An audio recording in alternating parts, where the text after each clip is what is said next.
कह रहे हैं कि मुसलमान कांग्रेस को वोट दें। मुसलमान कांग्रेस और कांग्रेस ने तो मुसलमानों को बर्बाद करा है, कोई आवाज़ थोड़ी किया उन्होंने। और अगर बीजेपी की बात जहाँ आ रही है तो पार्टी तो मुसलमानों की कोई भी नहीं है। मुसलमान तो जैसे थे वैसे हैं वैसे ही रहेंगे, समझ रहे हैं। उनको मेहनत मजदूरी करना थी या जो भी करना है वही करना है उनको, उसके अलावा कुछ नहीं है।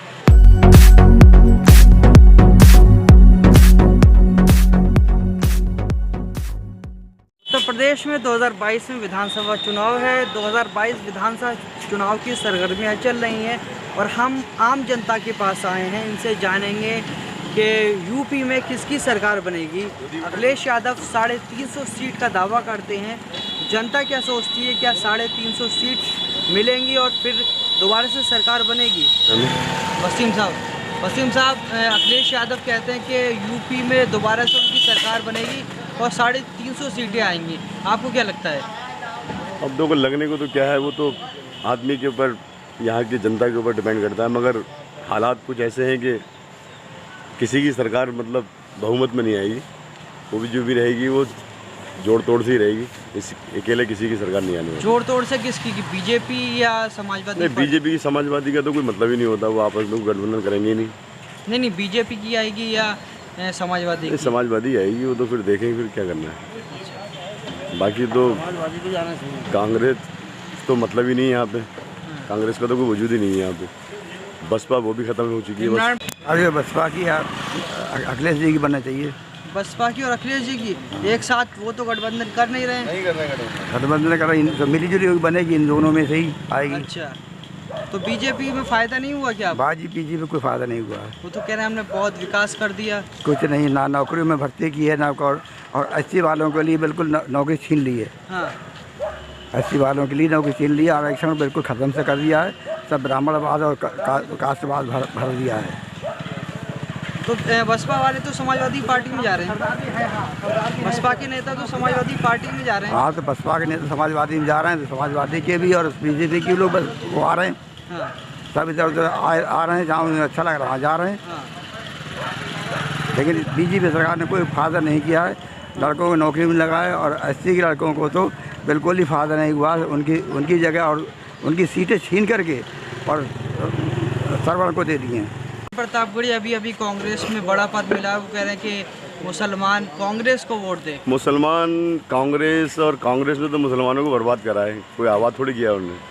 और अगर बीजेपी की बात जहाँ आ रही है तो पार्टी तो मुसलमानों की कोई भी नहीं है। मुसलमान तो जैसे थे वैसे हैं वैसे ही रहेंगे, समझ रहे हैं। उनको मेहनत मजदूरी करना थी या जो भी करना है वही करना है उनको, उसके अलावा कुछ नहीं है। क्योंकि उनकी सोच ही नहीं बढ़ी आज तक। अगर सोच बड़ी होती तो ये स्थिति नहीं होती जो स्थिति है आज के टाइम में। कांग्रेस तो अपने आप को सेक्युलर साबित करती है। उसके करने से कुछ नहीं होता है। जो अक्लमंद लोग हैं वो सब जानते हैं कि कांग्रेस कैसी पार्टी है और उसने आज तक क्या किया है। उसने आज तक मतलब मुसलमानों को और पीछे किया, आगे कहीं नहीं किया। जब अब से करीब 20-25 साल पहले आप जाएंगे तो केंद्र के अंदर जितने भी पद होते थे उसके अंदर समथिंग कुछ नहीं तो 25% मुसलमानों की मतलब भागीदारी थी। आज का टाइम इतिहास उठा के देख लो तुम, बिल्कुल वजूद ख़त्म है। तो कांग्रेस ने तो ख़त्म किया, क्योंकि बीजेपी तो अब सत्ता में आई है 7 साल से 8 साल से। तो कांग्रेस एक ऐसी पार्टी है जिसका अब कोई वजूद ही नहीं है, पूरे हिंदुस्तान में ही नहीं है। तुम देखना आने वाले टाइम में कांग्रेस जो होगा, कांग्रेस का वो तो होगा। अच्छा, बसपा से जो है कांग्रेस में गए नसीमुद्दीन सिद्दीकी, तो वो कहते हैं कि मुसलमान पूरा हमें वोट दे, हम बीजेपी को हरा रहे हैं। उस समय तो उनका भी छल था। नसीमुद्दीन सिद्दीकी हैं, वो भी बेकार आदमी है। क्या करते हैं वो? कुछ करा है उन्होंने आज तक? बस अपना सब उल्लू सीधा करने डटे हुए हैं, और क्या है। अच्छा, आप पढ़े लिखे नौजवान हैं, ओवैसी यहाँ पर आ रहे हैं, ओवैसी के बारे में क्या सोचते हैं? ओवैसी खास प्रभाव नहीं है उनका यहाँ पे, उनका कोई वजूद नहीं है यहाँ पे। और दूसरी चीज़, उनकी जो जिस तरीके की उनकी पॉलिटिक्स है तो वो यहाँ पे खासा लोग जो है तवज्जो नहीं देते, क्योंकि वो जो उनके लफ्ज़ रहते हैं, लफ्ज़ की अदायगी हुई देखना पड़ता है कि वो कह क्या रहा है आदमी। वो तो कह रहे हैं कि हम जो वंचित हैं, मुसलमान पिछड़े हैं, उनकी बात करते हैं। तो इसमें तो हम सेकुलरिज्म की बात करते हैं। अब सेकुलरिज्म की सर बात ये है कि वो तो खैर सेकुलर ही आदमी है, उनकी तो बात ही खैर, मगर यहाँ वैसे का कोई खास अभी तवज्जो है नहीं लोगों की। आप जातिवाद का आरोप लगा रहे हैं, वो तो कह रहे हैं जातिवाद हमने ख़त्म कर दिया, इस सरकार में कोई जातिवाद नहीं है। हाँ, जातिवाद नहीं है, लेकिन जहाँ वोटर फायदा देखता है वहाँ देता ना। योगी जी ने तो जातिवाद खत्म कर दिया ना। कहाँ जातिवाद खत्म कर दिया है, योगी कैसे क्वेश्चन करते क्वेश्चन भट्ट है। अच्छा, किसकी सरकार बननी चाहिए? बीजेपी की। बीजेपी की। हाँ। क्या क्या फायदे हुए योगी सरकार में? योगी सरकार में बहुत फायदे हुए। योगी सरकार में गुंडा राज खत्म हुआ हाँ। और बहुत सी चीज़ें खत्म हुई। देश में मतलब ये है भय का माहौल खत्म हुआ। हाँ। और मतलब ये है कि राशन फ्री मिल रहा है। देखो मोदी जी एक बार राशन फ्री दे रहे हैं, फिर योगी जी 1 महीने में 2 बार राशन फ्री मिल रहा है जनता को।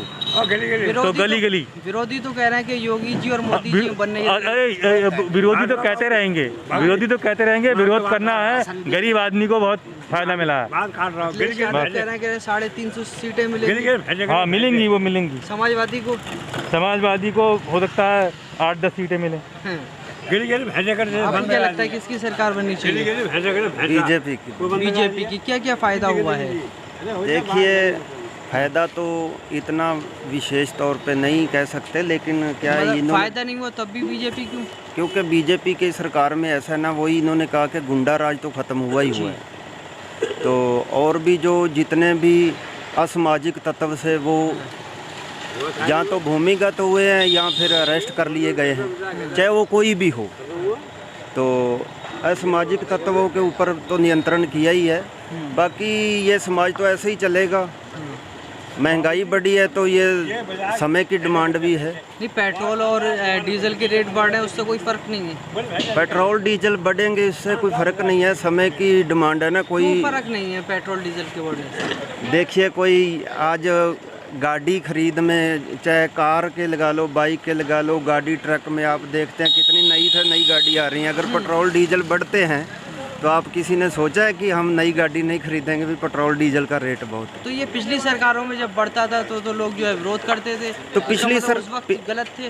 पिछली सरकार में समय ही ऐसा था, उस समय इतना रेट ही था। अब आगे ही और कोई सरकार आएगी तो 150-200 भी पेट्रोल का रेट होगा, तब भी ऐसे ही चलेगा। हाँ। तो मोदी जी ने विकास किया, क्यों नहीं किया? और योगी जी ने किया है। योगी जी और मोदी जी की तो बन नहीं रही है। नहीं, ऐसा नहीं है। हाँ। बनती है, बनती अच्छा, क्यों कोई नहीं? 5 फायदे जो इस सरकार में हुए, योगी सरकार में? देखिए, वो तो चलता है, लेकिन मतलब कोई 5 फायदे हुए हैं, जो 5 काम हुए हैं इस सरकार में। अच्छा, 5 फायदे ये हैं। देखिए, यूपी के अंदर कोरोना काल में कितना नियंत्रण किया है। ज़्यादा से ज़्यादा इतने बड़े राज्य में 35,000 40,000 से ऊपर नहीं गए, तो उनकी उपलब्धि हुई है ना। विरोधी तो कहते हैं कि लाखों का आंकड़ा है। हाँ, नहीं, विरोधी तो कहते ही हैं। विरोधी तो राजनीति करते हैं ना। आम समाज से पूछिए ना। हम कोई 4 काम बताइए। तो और अच्छा कर रहे हैं सब। रोड अच्छे बना दिए, लाइट की सुविधा दे रहे हैं, और स्वास्थ्य, सरकार की तरफ से स्वास्थ्य के लिए कोई कारण नहीं है, लेकिन डॉक्टरों पे आपत्ति है थोड़ी। सरकार की कोई कमी नहीं है। सरकार की कोई कमी नहीं है। जो बड़े हॉस्पिटल के डॉक्टर हैं उनके ऊपर आपत्ति है, जो अच्छे से नहीं करते। वो उनको सरकार को ध्यान देना चाहिए।